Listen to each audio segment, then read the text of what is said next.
Coming to the very first topic of today's discussion, this is with respect to the fragmented global climate governance. Over the years, what we have been observing is a growth in awareness with respect to the environmental issues. And it all started, the inception can be traced back to the year 1972, once we had the United Nations Conference on Human Environment, popularly known as the Stockholm Conference. Since then, we have had many of the agreements, accords among different countries at the global level. But what we'll have to understand is that the outcome of these agreements, especially at the global level, it remains suboptimal.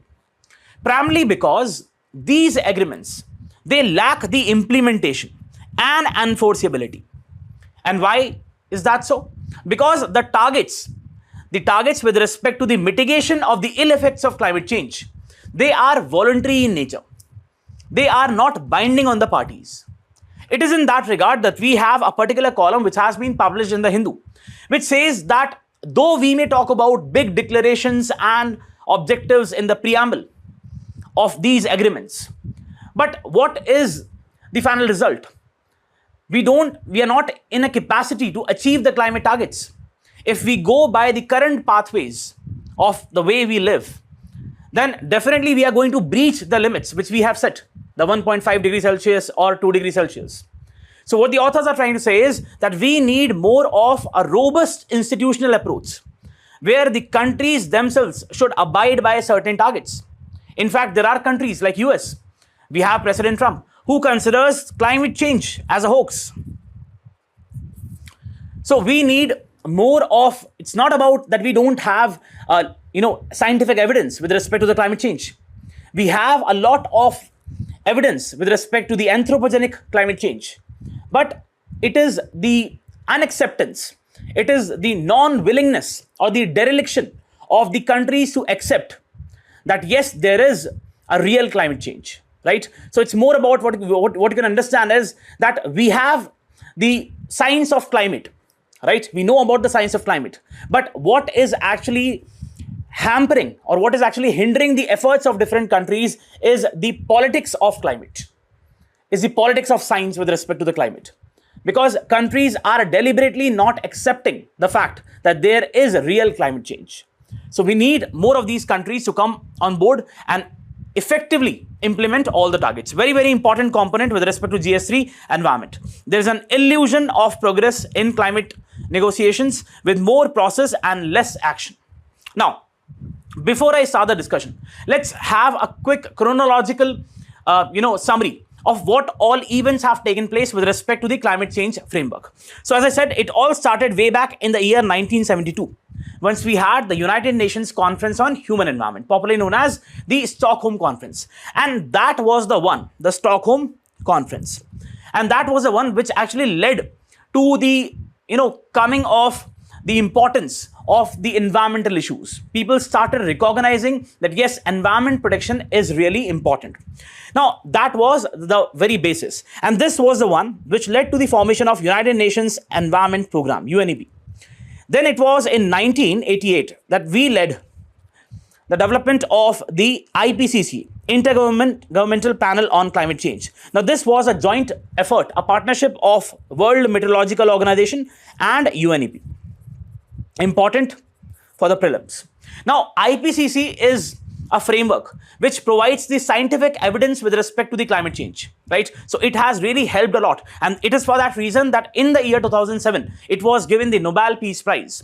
And IPCC's report, the 1990s first assessment report, that served the basis for the UNFCCC, United Nations Framework Convention on Climate Change.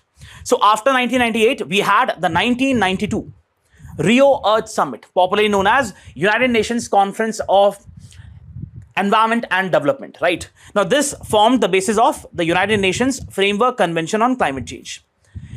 Over here in UNFCCC, we laid the foundations of the principles of CBDR, common but differentiated responsibilities, and also the equity part, right? So important. Later, it was recognized that we need to have certain binding targets for the developed countries. See, primarily, it is the developed countries who are responsible for the ill effects of the climate change. Because the other countries, the emerging economies, including India or China, or the least developing countries, they have not contributed much with respect to the ill effects of climate change. Primarily, it is these Western countries, the European countries and the US, who have led to this particular state of crisis, right? So it was way back in 1997 that we adopted the Kyoto Protocol. Now, as the name says, protocol, this was a kind of a binding framework on the developed countries. कि भाई आप लोगों को, you'll have to reduce your emissions to a certain degree. And the area or the duration within which they had to basically implement was from 2008 till 2012. But again, it saw a very limited success, primarily because most of the developed countries, they did not abide by the targets.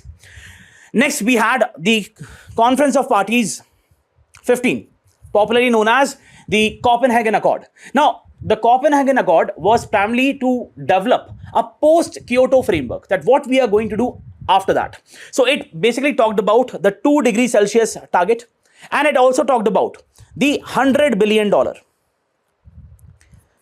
annual fund, $100 billion annual fund by the year 2020. Again, it was seen as a diplomatic failure.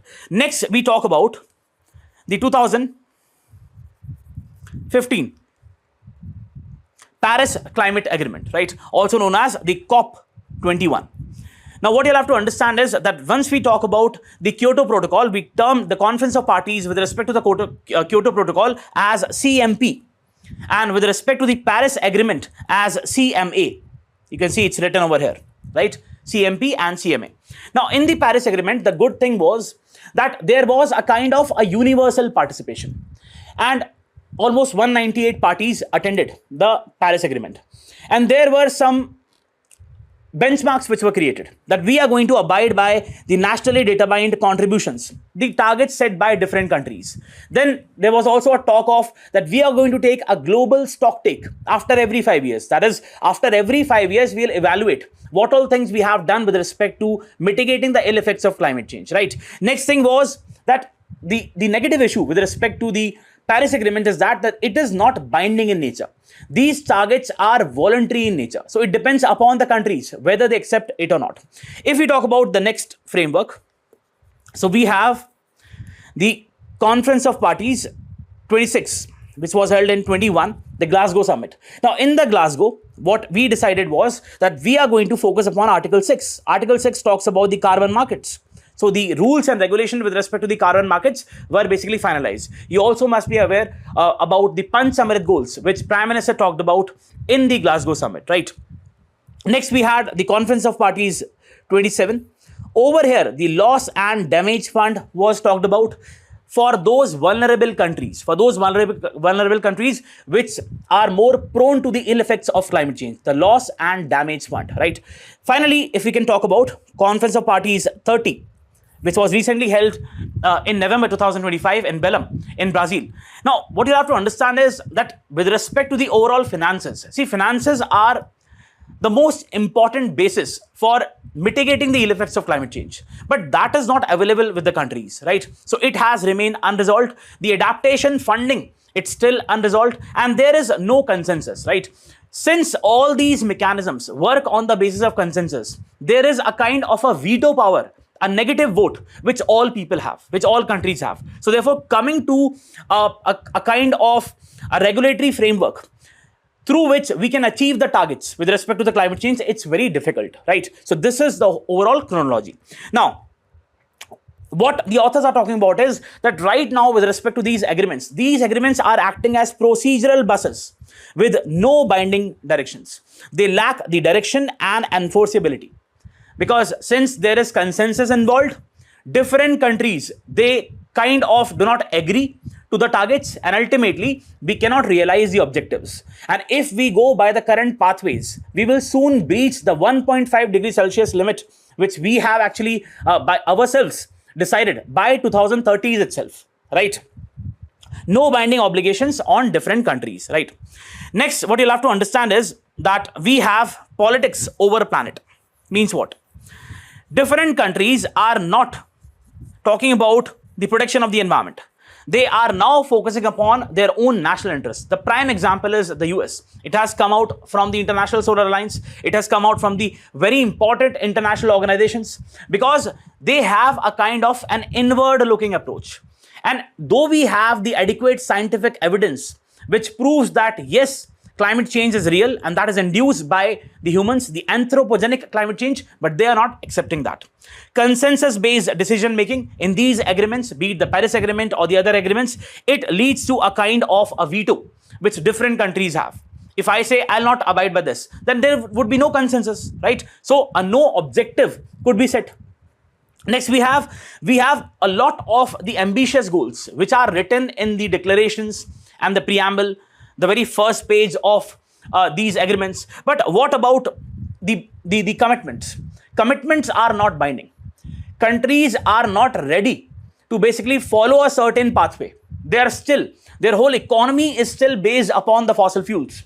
They are not even transitioning. See, again, for countries like India and China, it is very important that we still continue with the fossil fuels. And that's the reason in Glasgow, we basically talked about the phase down of coal. We did not accept the phase out of coal because we cannot do that, right? Almost 50% of our electricity, or in fact, even more, it is sourced from the thermal power.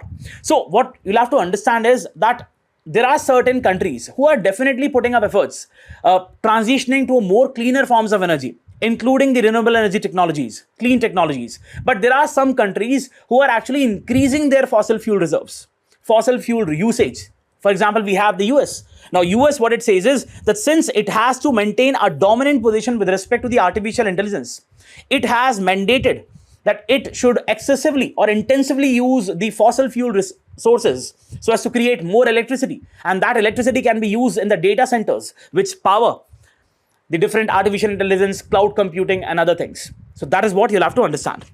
Next, national interest is more for different countries, and this is taking a kind of a more important position. This is dominating the collective global responsibility.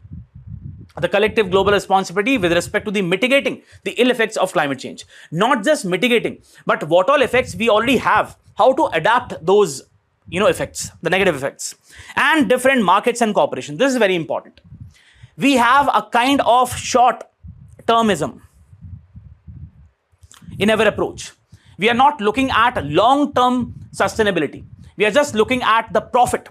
And even the climate agenda, how different countries are taking decisions based upon the lobbies, the corporate lobbies. The corporate lobbies, for example, in the US, they guide the policymakers in the US. And ultimately, the policymakers of the US say that we are not going to be a part of these agreements.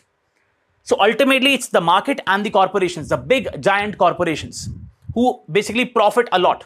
So for them, long-term sustainability doesn't matter. Ultimately, it is the vulnerable. Who is most vulnerable? The people, and especially the people of poor countries. What we often talk about is SIDS, small island developing states or least developing countries, right? Now, the ordinary citizens, they are the biggest losers. Because for most people, climate change, you just ask an ordinary man that, do you believe in climate change? He'll not be even aware of that. But once we have the disasters, once the disasters take place, once you must have observed that the intensity and frequency of various, climatological phenomena, be it the tropical cyclone or others, it has quite increased over the years. And this has led to greater devastations, though we might have not suffered more of casualties. But the loss in terms of property is huge, right? Climate change becomes real only when it manifests in different disasters, in the drought-like conditions, the heat waves, right? Or tropical cyclones. Intensity is increasing.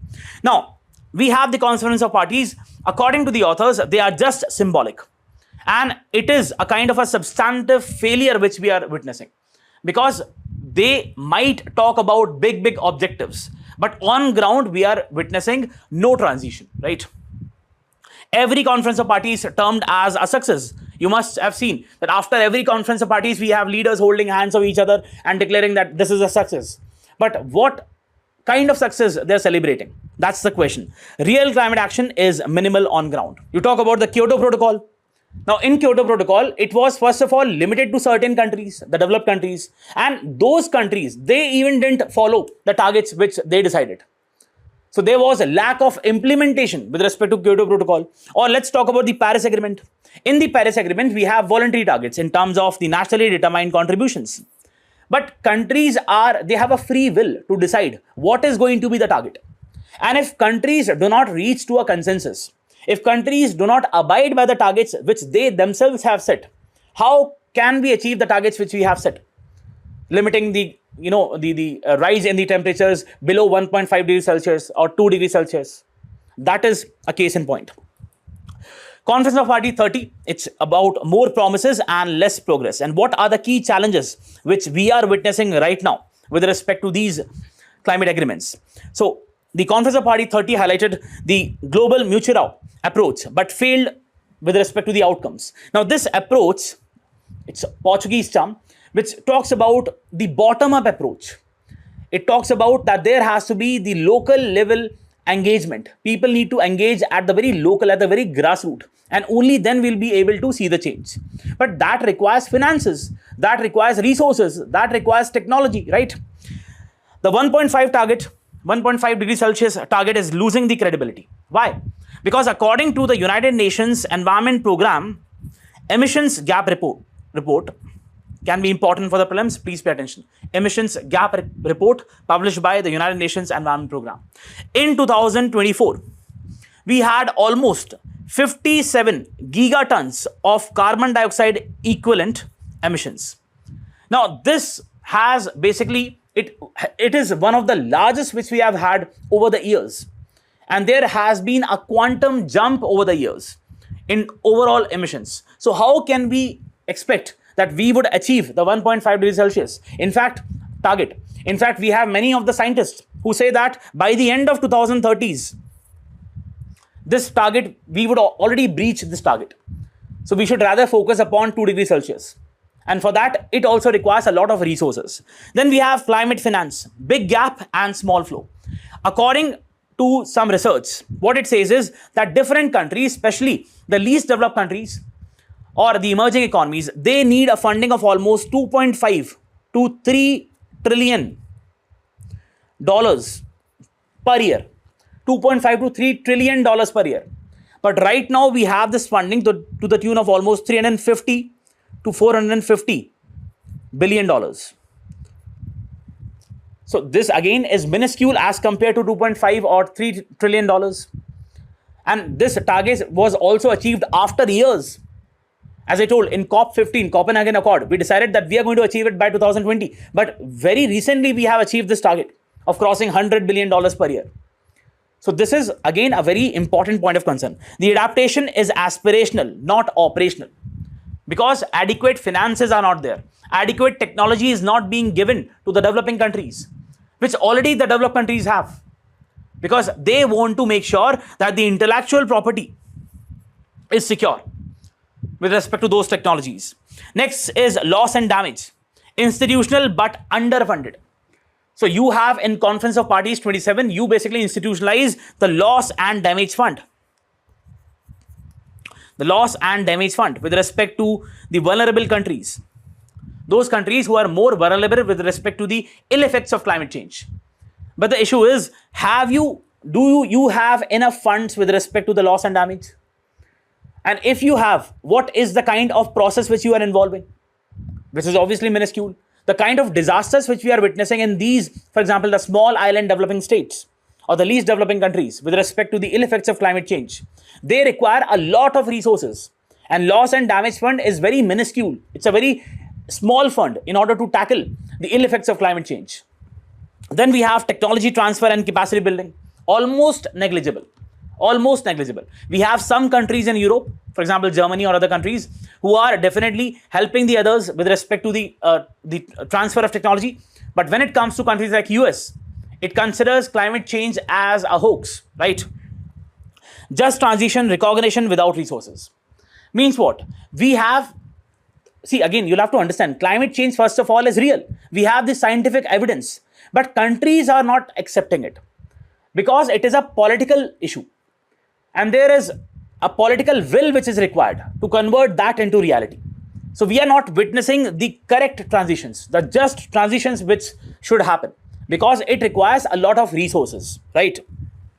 The structural reality is that right now we have the drift, not collapse. What the authors are saying is, even though we have these issues with respect to the United Nations Framework Convention on Climate Change, the Conference of Parties, but still this is the only hope which we have. Because the other mechanisms, for example, the G7 or G20, or let's say the Association of Small Island States, or G77 plus China, they are not capable. They do not have adequate resources. They do not have a universal participation.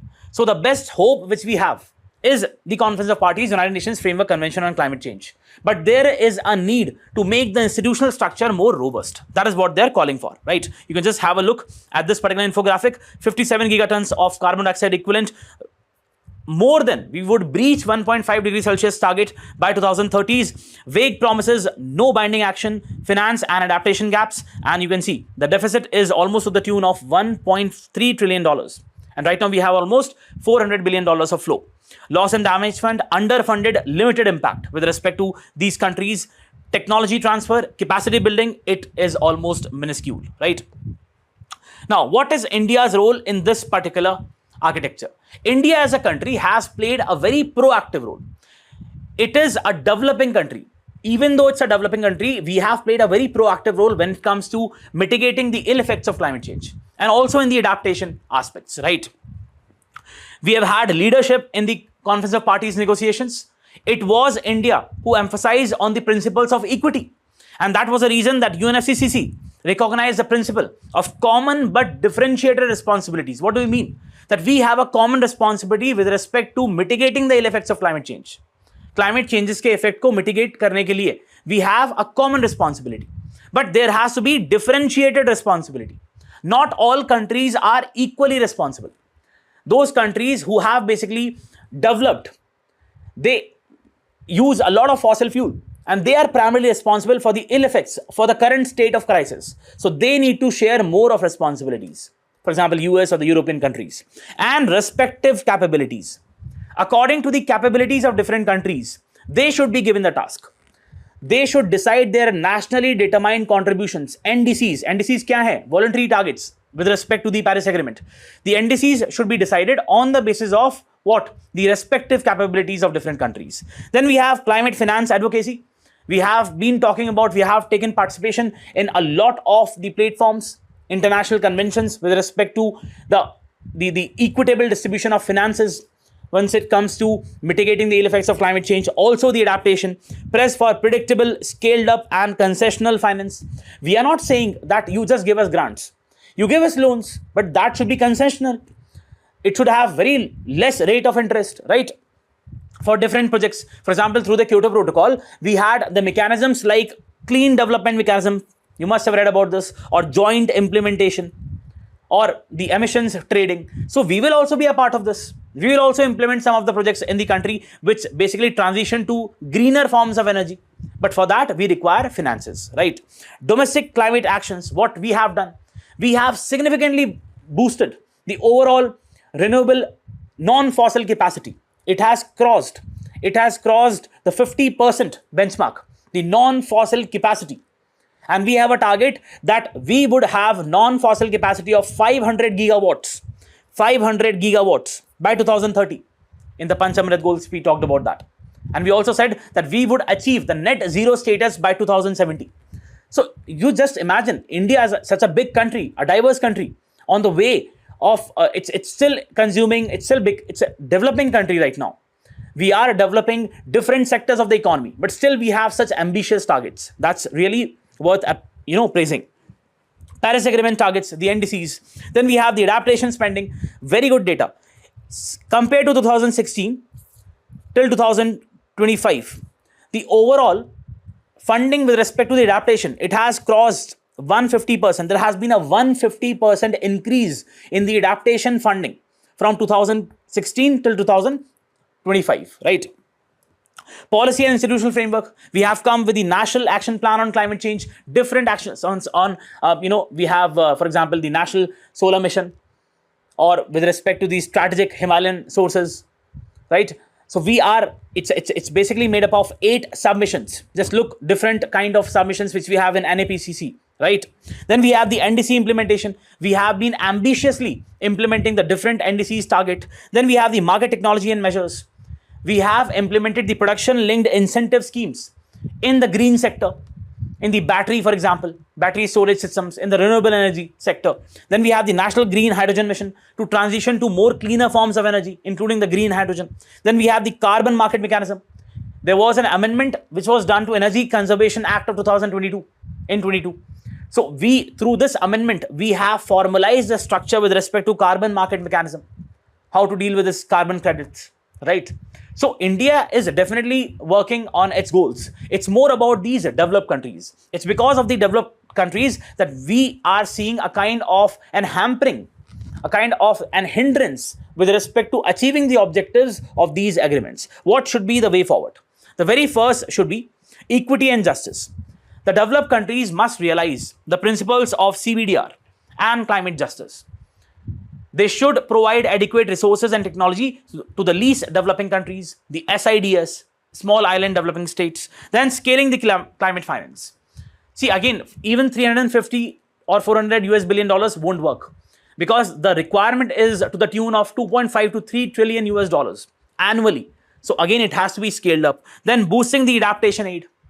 We might focus upon the mitigation, but again, more than mitigation, what we should focus upon the adaptation, especially those vulnerable countries, right? Boosting the adaptation aid, technology transfer. So this should be followed. Technology transfer, especially to those countries which cannot afford those clean technologies and the basic technologies, even those economic or cost-effective technologies can be transferred to, for example, the African countries. So that should be done. So what the authors are saying is that we have this issue as a real issue. There is scientific evidence. But again, if you just have this notion, if you'll just play political games with respect to whether you would implement the climate objectives or not, then it's not going to lead to anywhere. And we would definitely breach these, the limits which we have set, 1.5 degrees Celsius or 2 degrees Celsius. And then if we do so, and if the limits are breached, that would have an irreversible impact, irreparable impact on the overall population.